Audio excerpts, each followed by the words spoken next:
What's up, guys? My name is Zach Danbury. I'm originally from Janesville, Minnesota, which is just east of here, and you're in my garage in North Mankato, Minnesota.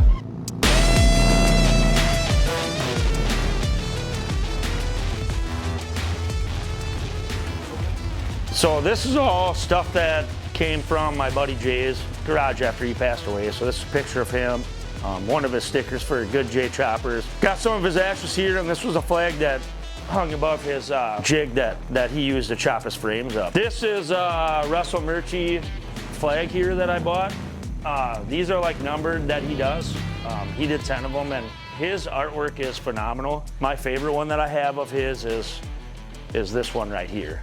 So this is my garage here in North Mankato, Minnesota, and this is my 1974 Harley-Davidson Shovelhead. So actually my first bike I bought was a Yamaha V-Star 650, and I had never even rode a dirt bike before, so I brought my brother-in-law with me, and he actually rode it back from the cities for me to Mankato, where my father-in-law actually taught me how to ride. So I never grew up around tools, nothing like that. My dad worked for Crystal Valley, which is like a co-op selling seed.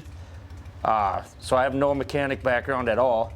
I just started wrenching on my own stuff, I guess, with that V-Star 650. I've always had like a desire for the ape hanger handlebars, so my buddy Tommy's dad, Glenn, helped me put a set of 18-inch bars on that bike at first, and that kind of, I guess, grew my passion for working on these. I didn't originally start with the chopper style bike.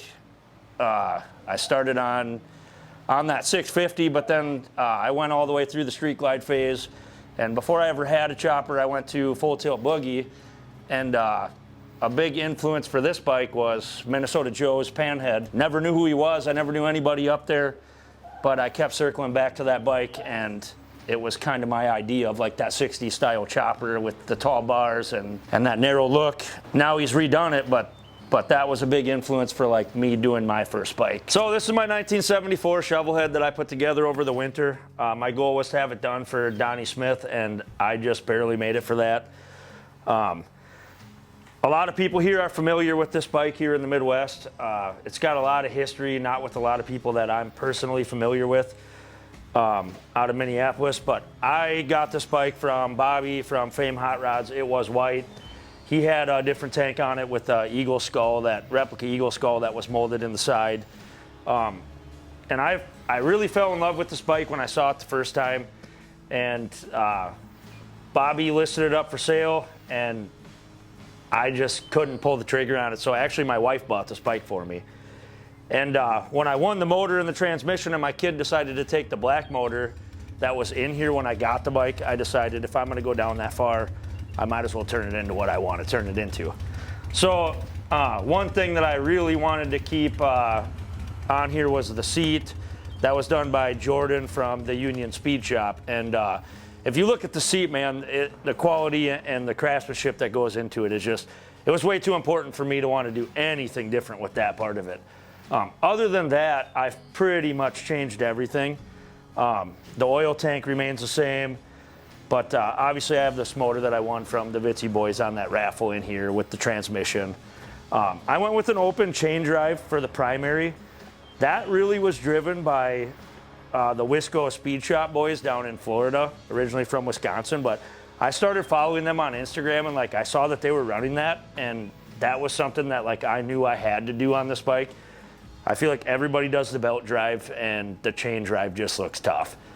So I had Bobby GT do these bars for me, and this is like the third set of bars I put on here because I chickened out and went too short, and then it's like I'm going with 18s and just gonna go all the way with it. This front end is from Northern Springers. This was on here when I bought the bike, actually. I went with a F&A headlight on here. It just really looks nice on there, and they did a custom orange lens on there for me, which is super cool. The paint was done by Tony Sundell, and he's painted all my stuff to this point. My Softail, my kid's bike will have a tank from him done on it. And I really like his ribbon work, which obviously I have on my 89 Softail. But I also wanted the flames to keep that classic like 60s style chopper thing to it. So I told him the colors that I wanted and kind of a couple of ideas that I wanted off of paint jobs that he had already done. So he really knocked that paint job out of the park. Like, it's really a standout part on here. I tried to do like a good balance with the orange without going like overboard. So I did like the pedal here from the Chicago Motorcycle Supply, and then did the grip on the opposite side. It's like something I haven't seen a lot of. So I tried to do like that just to give it a little bit of a better look. The tail light this was all on here when I got it, but it was like a normal tail light bulb in there, and it just kept like breaking. So I just gutted that whole thing out, put a Prism Supply LED light in there, and that seems to be working out really good for me. My favorite part about doing this bike, putting this bike together, was the wiring on it. That's like a challenge for me, and I know a lot of guys hate that. So, but I take a lot of pride in like just trying to make it look clean and you know, not stand out. Unfortunately, right now we got back from Full Tilt Boogie, and I had to put points back in here because my electronic ignition went out.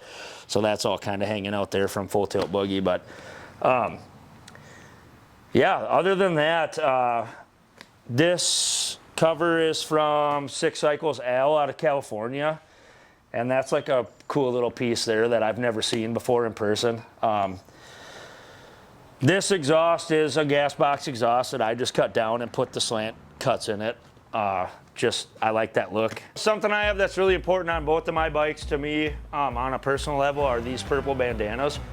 My little sister passed away from a seizure back in 2023, and purple is the epilepsy awareness color. So that's just like my reminder to keep having fun, keep doing what we do. I won this motor and transmission from Vitsy Boys on a raffle.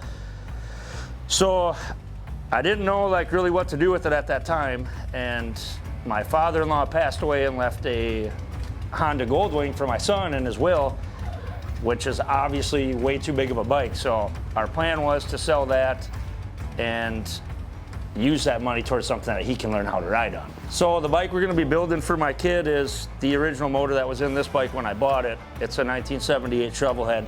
It's over there right now. We got it tore apart, but we ordered a Paco frame, and he's basically building it around this tank that Tony Sundell painted, that I actually also won on a raffle. So he's going with that black and purple scheme, and we basically have been just scratching parts up for that. Front end here, exhaust here. We'll probably build the seat pan from scratch, sissy bar from scratch. And that's gonna be my kid's first bike. He's 14 right now, so he's got 2 more years before he can ride. But our goal is to have that done for the Donnie Smith Bike Show this coming winter. And yeah, we set him up with his own toolbox for Christmas, us and all of his aunts and uncles and grandparents.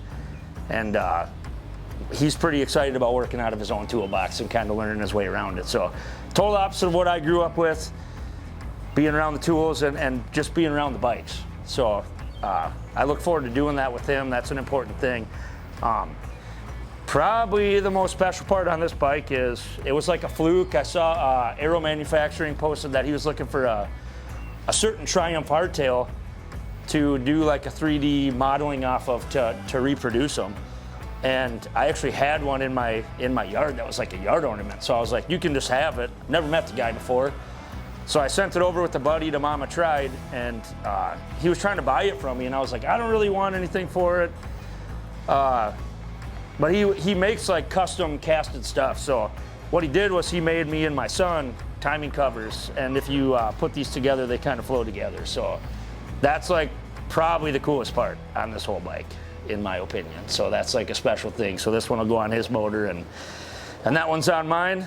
And yeah, we're gonna get boogieing on that here soon. So I just got confirmation of the frame being shipped. We should have it tomorrow, I believe. So that's cool. Thanks to you guys for coming down to my garage and checking it out. And that's really cool that you guys gave me an opportunity to show you around my spot. Yeah, I look forward to just continuing to do what we're doing here.